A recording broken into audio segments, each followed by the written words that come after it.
Sir ఇప్పుడు AP fibre net గురించి మాట్లాడినట్టయితే, మన జీవీ రెడ్డి గారు ప్రెస్ మీట్ పెట్టడం జరిగింది. ఏదైతే ఏపీ ఫైబర్ నెట్ సంబంధించింది ఏదైతే నిధులున్నాయో అది మ మరలించారని. ఎటు ఆర్‌జీబీ వైపు వేళ్ళు చూపుతున్నాయి. అందులో కొన్ని లోటుపాట్లు గూడా ఉద్యోగాల గురించి కూడా మాట్లాడడం జరిగింది జీవీ రెడ్డి గారు. సో, అది చూసారు. మీకేమనిపించింది సార్ చూసిన తర్వాత? యాక్చువల్‌గా 2014లోనే ఏపీ ఫైబర్ నెట్ స్టార్ట్ చేశారు.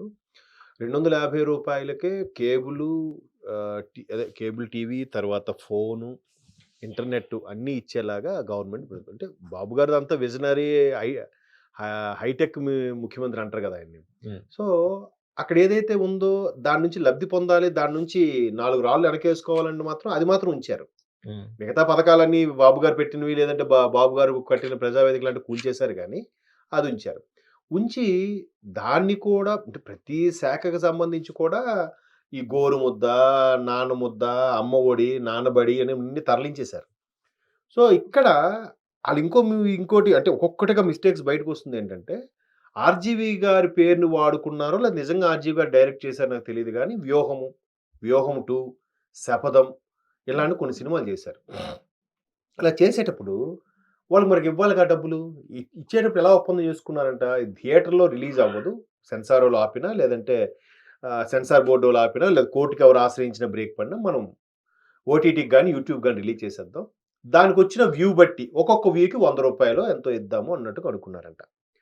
సో, సరే రూ. 100 లేదా రూ. 1000 తెలీదు గానీ, 100 కాస్త 1800 ఎన్నో వ్యూస్ వచ్చాయట సినిమా మొత్తానికి అన్ని కలిపి. అంటే 1800 మంది చూసారు ఈ సినిమాని. అంటే ఎంత రావాలి? సుమారుగా 1800 ఇంటూ 100 యేసుకుంటే మరొక 1,80,000 ఎంతో వస్తదేమో మహా అయితే. బట్ ఆయనకిచ్చింది 1,20,00,000 పైనిచ్చారట. హ్మ్. ఎలా ఇచ్చారు? అంటే అక్కడ మళ్ళీ కాలిక్యులేషన్ యేస్తే ఒక్కొక్క వ్యూకి 11,000 చొప్పున ఎంతో పడిందంట. 11,000 హ్మ్. ఒ సినిమాకెళ్ళినా గాని అంత ఉండదు. అంతుండదు.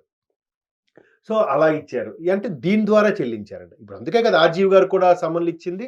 అప్పటి ఫైబరు మన మాజీ రెడ్డి గారికి కూడా హ్మ్. ఇవ్వడం జరిగింది సమన్లు. మీరు దీనికి ఆళ్ళెలా కేటాయిస్తారు? అదెలా ఇస్తారు? అది కాకుండా చాలా జాబులు ఇన్‌బిల్ట్‌గా పెట్టేశారు. ఇప్పుడు ఆయన దగ్గర దగ్గర ఎన్నో కార్పొరేషన్‌లు పెట్టాడండి. బీసీ కార్పొరేషన్ అని కమ్యూనిటీకి, ప్రతి క్యాస్ట్‌కి ఒక్కొక్కటి పెట్టేసాడు కార్పొరేషన్. పెట్టేసి వాడికొక 2,00,000 జీతం. హ్మ్. వాడికో బుగ్గ కారు. మనకు డ్రైవరు. వాడానికి ఒక అసిస్టెంటు, ఒక పీఏ. అసిస్టెంట్ కాకుండా మళ్ళీ సొంతంగా వేరే గవర్నమెంట్ తరపున ఒక పీఏ. ఇట్లా మంది మార్బెట్ దానికి పెట్రోలు, డీజిల్ ఇవన్నీ ఎక్కడివండి? ప్రజల సొమ్ము. అయితే ఇప్పుడు ఆ డ్రైవర్ ఎవడైతే ఉన్నాడో, ఆడిని కమిషన్ చైర్మన్‌గా చేసిన తర్వాత వాడు పర్సనల్ డ్రైవర్ ఆడు. వాడికి గవర్నమెంట్ నుంచి నెల నెలా జీతం. ఒక 26,000 25,000 30,000 మీకు అర్థమవుతుందా? అలాంటి జాబులు ఎన్నో ఉన్నాయంట. ప్రతి శాఖలో కూడా. ఇప్పుడు అవన్నీ బాబు గారు మొన్న సిజరింగ్ చేసేసారు. 2 హ్మ్. నెలల తరువాత. గవర్నమెంట్ నుంచి 2 నెలల తర్వాత.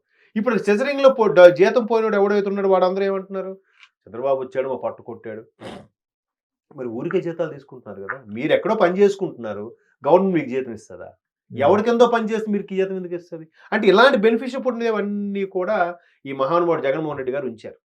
అలాగే లోకల్ గవర్నెన్స్ కూడా. ఇప్పుడు మొన్న ఆయనెవడో నోటికొచ్చినట్టు మాట్లాడాడు. వర్రా వర్ర రవీంద్ర. రవీంద్ర. మరి ఆయనకి కూడా లోకల్ గవర్నెన్స్ డిపార్ట్‌మెంట్ కింద నెలకు 70,000 జీతమంట. ఆయనేం పని చేస్తాడా?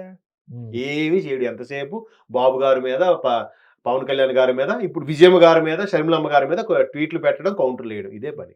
హ్మ్. మరి ఆడికి 70,000 ఎందుకు జీతం? గవర్నమెంట్ నుంచి. ఇట్లాంటివి ఏవైతే ఉన్నాయో ఇవన్నీ కూడా ఈ జీవీ రెడ్డి గారు ఆల్రెడీ ఒక 60, 70 జాబ్‌లు అలా గుర్తించినవి ఉన్నాయి ఏపీ ఫైబర్‌లో. అవన్నీ తీసేసాడు. అవసరం లేని జాబ్స్ ఎందుకండి? అవును. మరి ఇప్పటికే రెవెన్యూ లేదు. సాలరీస్ ఎలాగివ్వాలి? పెన్షన్‌లు ఎలాగివ్వాలని గవర్నమెంట్ తలలు పట్టుకుంటుంటే, మళ్ళీ ఎక్స్‌ట్రా ఇవొకటా? హ్మ్. ఇప్పుడు వాళ్ళు పెద్ద పోటుగాల్లాగా మా పొట్ట కొట్టాడు చంద్రబాబు నాయుడు. ఎంత అన్యాయం చేశాడు అనంట. మీరు ఇన్ని రోజులు 5 ఏళ్లుగా ఫ్రీగా సాలరీ దొబ్బారు కదా! ఇది గుర్తులేదా ఆవిడకి? హ్మ్. ఏం మాట్లాడతాం చెప్పండి? హ్మ్. సో, అది ఫైబర్ నెట్‌లో జరిగేది. ఆయన క్లియర్‌గా చెప్పాడు. ఏదైతే ఫైబర్ నెట్ డెవలప్‌మెంట్ కోసమో, ఫైబర్ నెట్ కోసం కేటాయించిన అమౌంట్ ఏదైతే ఉందో, ఆ అమౌంట్‌ని అటు దారి మళ్లించారు. ఓకే. ఇప్పుడు కేటీఆర్ గారు ఆహ్, జస్ట్ నోటి మాట ద్వారా అని చెప్పినందుకే ఆయన ఇప్పుడు ఎదుర్కొంటున్నాడాయన. ఏది అవును. ఫార్ములా 1 రేస్ సంబంధించి. ఇప్పుడు అక్కడ అలాంటి కోకొల్లలు ఇక్కడ ఒక్క విషయం మీదే కేటీఆర్ గారు గిరెస్టు అని కాంగ్రెస్ ప్రభుత్వం ఊగిసలాడుతోంది. అక్కడ ఏ ఏ బోలెడు అలాంటివి. ప్రతీది కూడా అటు వాళ్ళకి, వాళ్ళ తరపు వాళ్ళకి, వాళ్ళ వ్యక్తులకి సాలరీ లోపంలోనో, లేదంటే పనికి ఆహార పథకం ఇప్పుడు సినిమా ఎవరి కోసం తీశారు? పార్టీ కోసం తీసిన సినిమా. పార్టీ అంతే. ఫండ్‌లోంచి ఇవ్వచ్చు కదా! హ్మ్. అది కూడా మళ్ళీ ఫైబర్ నుంచి అంటే ఆళ్ళ దగ్గర నుంచి సింగిల్ ఎంపీ తీయలేదు. ఈ రోజుకి జగన్మోహన్ రెడ్డి గారు అంత ధైర్యంగా, అంత కాన్ఫిడెన్స్‌గా ఉండడానికి కారణం ఏంటంటే, సో కాల్డ్ పెద్దలు చెప్పిందేంటంటే, ఆయన దగ్గర వెలకట్టలేని డబ్బు, ధనము ఉంది. ఆయన ఎంతేసాడో ఎనకేసాడు, ఏసాడు. సో, ఏదొచ్చినా ఎవడినైనా కొనేయగలను, ఎవడినైనా నేను మార్ఫింగ్ చేయగలననే ధైర్యంగా ఉన్నాడాయన. అందుకే ఆయనెక్కడ ఇంత పథకాలకు గాని, ఏవి ఆయన పార్టీకి గాని ఖర్చు పెట్టింది కూడా అంత గవర్నమెంట్ నుంచే పెట్టాడే తప్ప, ఆయన సొంతంగా ఏది పెట్టలేదు కాబట్టి, ఆయన అంత నిశ్చింతగా ఉన్నాడు. హ్మ్. ఆయన మీద అన్ని కేసులున్నా, 13 ఏళ్లుగా బెయిల్ మీదున్నా, ఆయన చెక్కు చెదరని చిరునవ్వుతో అలాగే ఉండడానికి కారణం ఆ డబ్బే. అదే ధైర్యాన్ని ఇస్తుంది ఆయనకి అని చెప్తున్నారు. ఓకే.